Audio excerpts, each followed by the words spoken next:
పెద్దలు అయ్యన్న పాత్రుడి గారికి 16వ శాసనసభ సభాపతిగా ఈ సభ మిమ్మల్ని ఏకగ్రీవం ఎన్నుకున్నందుకు మనస్ఫూర్తిగా మీకు ధన్యవాదాలు. ఇది ఒక అద్భుతమైన అవకాశం సార్, సువర్ణ అవకాశంగా భావించాలి. ఎందుకంటే ప్రజలు కోరారు మార్పు కోసం.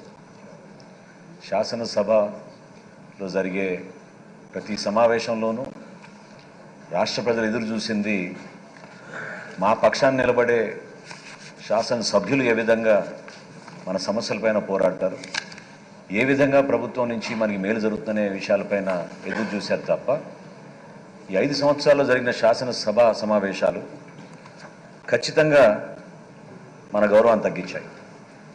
తెలుగు ప్రజలు అనేక ప్రాంతాల్లో నివసిస్తున్న వాళ్ళు కూడా ఎంతో బాధతోటి, ఆవేదనతోటి ఎందుకు మన విలువలు ఈ విధంగా తగ్గిపోయినాయి, ఎందుకు మన సభని మనం మర్యాదపూర్వకంగా సాంప్రదాయాలు నిలబెట్టుకుంటూ మన శాసనసభలో ఉన్న రూల్స్ని, ప్రొసీజర్స్ని ఫాలో కాకుండా ఇంత దారుణంగా ఎందుకు మీరు నిర్వర్తిస్తున్నారు అనేది ప్రతి ఒక్కరి ప్రశ్న.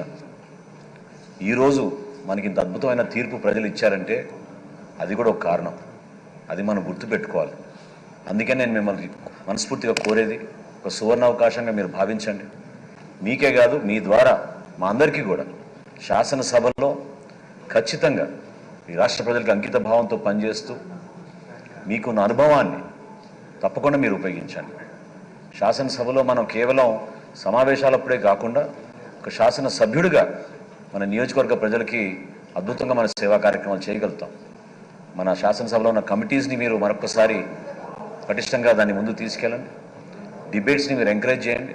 ఫరూక్ గారు పెద్దలు అన్నట్టు అనేక సందర్భాల్లో మీరే ఈ సభకి మీరే ప్రతినిధి.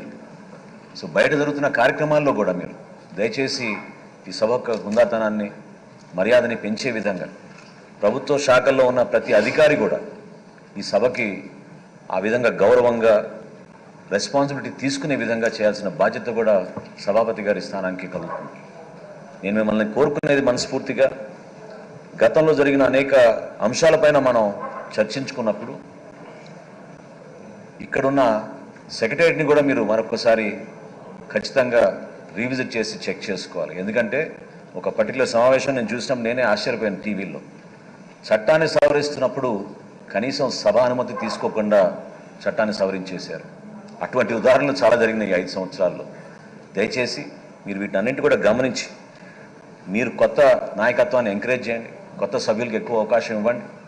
డిబేట్స్లో పాల్గొనే మా సభ్యులందరికీ కూడా ఎక్కువ సమయం కేటాయించి పార్టీలకు అతీతంగా మిమ్మల్ని ఏకగ్రీవంగా ఎన్నుకున్నాం. పవన్ కళ్యాణ్ గారు ప్రతిపాదించారు. భారతీయ జనతా పార్టీ, తెలుగుదేశం పార్టీ నాయకులు అందరూ కూడా మనస్ఫూర్తిగా మిమ్మల్ని, మీకున్న అనుభవాన్ని, మీరు రాబోయే రోజుల్లో చూపించే నాయకత్వాన్ని పైన నమ్మకంతో మిమ్మల్ని సభాపతి స్థానంలో కూర్చోబెట్టినందుకు నేను కూడా ఎంతో గర్వపడుతున్నాను. మనస్ఫూర్తిగా విష్ యూ ఆల్ సక్సెస్. మేము మీతో కలిసి ఉంటాం. తెలుగు భాష వాడకం పైన కూడా దయచేసి మీరు దృష్టి సారించి తెలుగు భాషని ప్రతి సందర్భంలో కూడా మనం ఉపయోగించుకునే విధంగా, శాసనసభలో చర్చల్లో కూడా ఆ విధంగా మీరు ఎంకరేజ్ చేసే విధంగా మీరు మనస్ఫూర్తిగా సహకరిస్తారని, రాబోయే రోజుల్లో మేము ఎప్పుడు కూడా మీకు అండగా నిలబడతాం. అన్ని విధాలుగా మన సభ గౌరవాన్ని పెంచే విధంగా మీకు సహకరిస్తామని మరొకసారి ఈ సందర్భంగా తెలుపుకుంటూ సెలవు.